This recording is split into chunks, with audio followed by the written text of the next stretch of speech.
Alright, hello everybody and welcome to the second part of my tutorial videos. The first one, in case you guys missed it, was all about how to install Media in Excel, how to install the drop filter, how to get to this point that we're at now. I know it's been a long time since my last video. If you need a refresher, go ahead and click over to it. It should be in the same playlist as this one. But today we're going to be focusing on the stat page for characters. So we're going to go ahead and open up the game. I'm going to just open it up in windowed mode here. If it decides to open up, there we go. Sort of. Maybe I spoke too soon. Always happens when you're about to record. There we go. Alright. So I'm actually going to head into single player. Sure. Let's do center.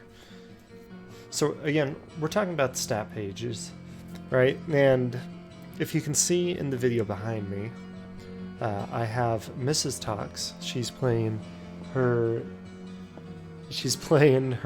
character, and because Mrs. Tox is fairly new to the game, never played a Diablo game before, didn't play Path of Exile. When I was teaching her how to play, I realized that there's a lot of stuff that new characters like her may not know. So if that's you, if you've never really played a Diablo game before, and even if you're coming from Diablo 3 or Path of Exile, this will probably be good for you. So when we talk about the character page, this is what we're talking about right here. Your level is displayed here, experience bar is displayed here, but nobody really uses that. It's only this part down here that anybody ever pays attention to. And then you have your stats: strength, dexterity, vitality, energy. Now we're going to go in depth here a little bit on what each of these stats do, why they're important, when to put points into things, and all of that. So let's start with strength. There are weapons. All of your gear requires strength. So if you look at this quilted armor, it says required strength 10, item level 5. And we'll go over item levels in a different tutorial. But what we care about is the required strength of 10. That means if I don't have 10 strength, I can't wear this item. Like on this one, required strength 27, I have required strength 20. If I add 7 points, I can now wear this belt. Okay? So, boom, put the belt on. Good things there. In addition, depending on the type of build you're going for, strength can also increase your damage. So let's come over here. This is a dex one, but I mean it serves the same purpose. If you look under there, you see claw class, very fast attack speed, dexterity damage bonus 7. So what that means is, we'll pretend that says strength. If I put strength in there, that damage bonus would go up. Like if I put strength on my character, that damage bonus would go up. Since this is dexterity, if I put dexterity points, my damage would go up. And so that strength and dexterity are very similar in that regard.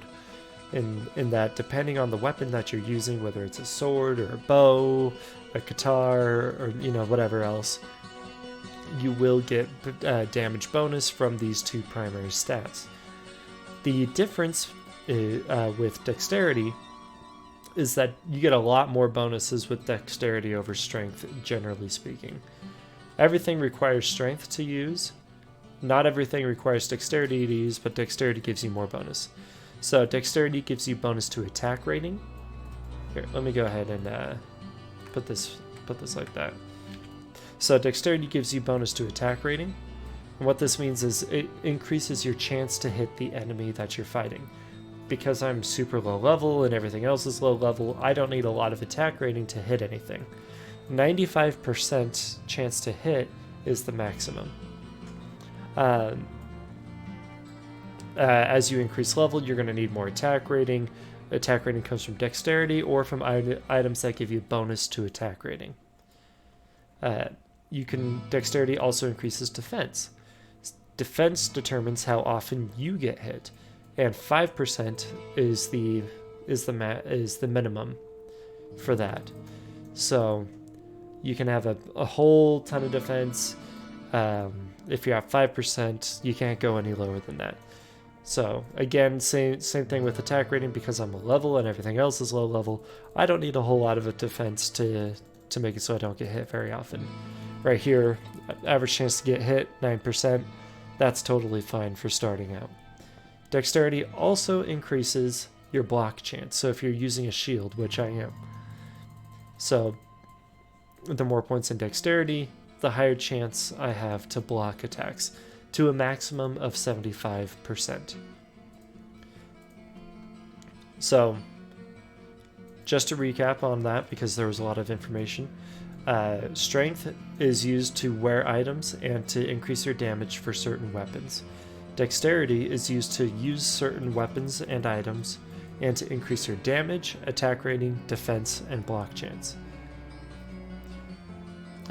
Vitality, you're not really going to be putting a whole lot of points into Vitality unless you have a very specific build, like a Unholy Melee, for example. They use Vitality to scale their damage, but Vitality is used to increase your life, and how much life you get is determined on your class.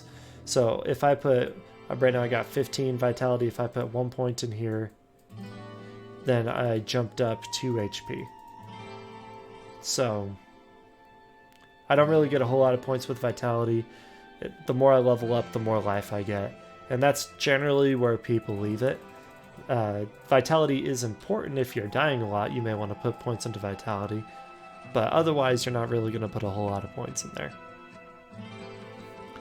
So then we get to Energy. Now, Energy can be a little bit confusing for new players. Energy increases your mana, but Energy also increases your damage of spells. So let me see if I got some spells here that I can show off. I don't think it does anything for here. No, it doesn't. All right, so let's use this one, Singularity. So we're gonna skip the top part. If we look right at the bottom where it says synergies, the bottom synergy says energy, 24% increased damage. What that means is the more energy I put into it, the more damage is increased. Let's show that off right now. So let's put all of my points into energy. Well, let's put a lot of points into energy. So it was 27 before, but now it's 44%. And that's because this is a spell, so it gets what's called energy factor spell damage bonus, or energy bonus. You know, there's a whole lot of names for it. Energy bonus, energy factor, both of those work. And so if you're a spell user, you're going to be wanting to put as many points into energy as possible so that you can capitalize on spell damage. If you're a weapon user, you're going to want to put points into strength or dexterity, depending on your weapon. And generally speaking, you're not going to put points into vitality unless you really have a hard time dying. With dying, not if you're having troubles dying. And so, when to put points in? A good rule of thumb is to not put points.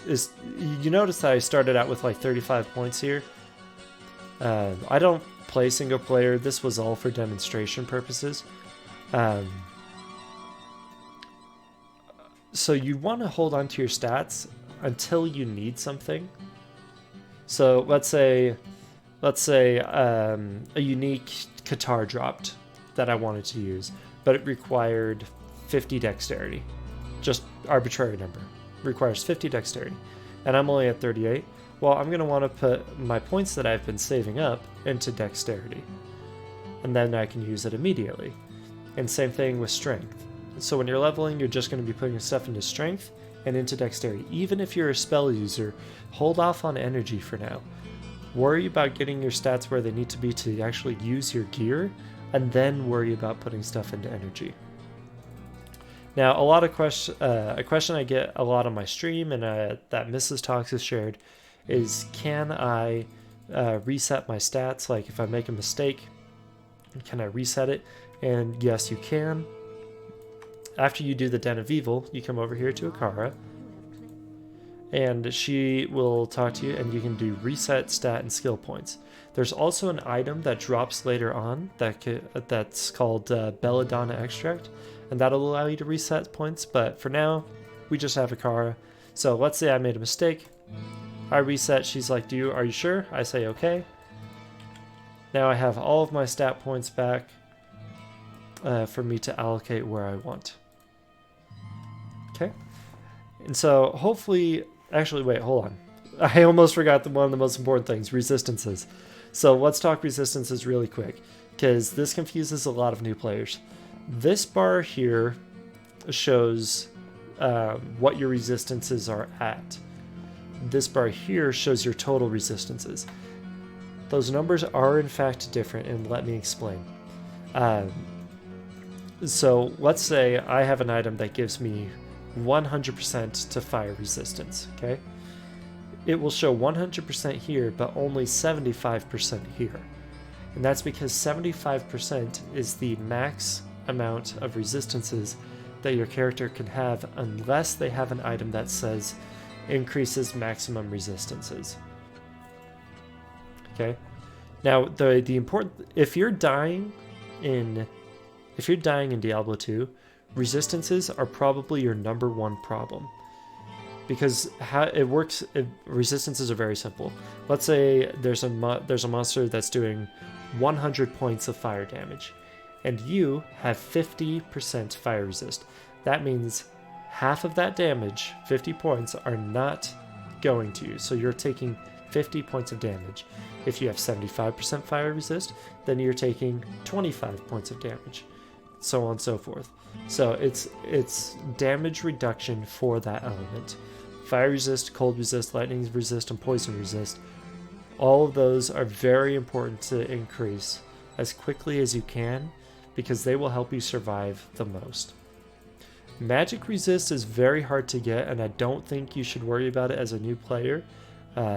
Just don't worry about it too much. Just know that magic damage is going to hurt you, and that's just how it is. Physical resistance you can find on various items. The maximum for physical resist is 50%, and it cannot be increased. And that means all physical damage will be decreased by 50% if you have the maximum. Now, when you increase in difficulty, so right now I'm in normal difficulty, and you can tell I'm in normal difficulty because right here it says normal. As you increase in difficulty, you take penalties to your resistances. And so that's why this number here is important. So you can see, okay, how much do I actually need? Because by the time you get to the last difficulty, you're going to need 180 total resistances to reach your cap, to reach your maximum in hell difficulty. Anything under 180 and you will not have maximum resistances.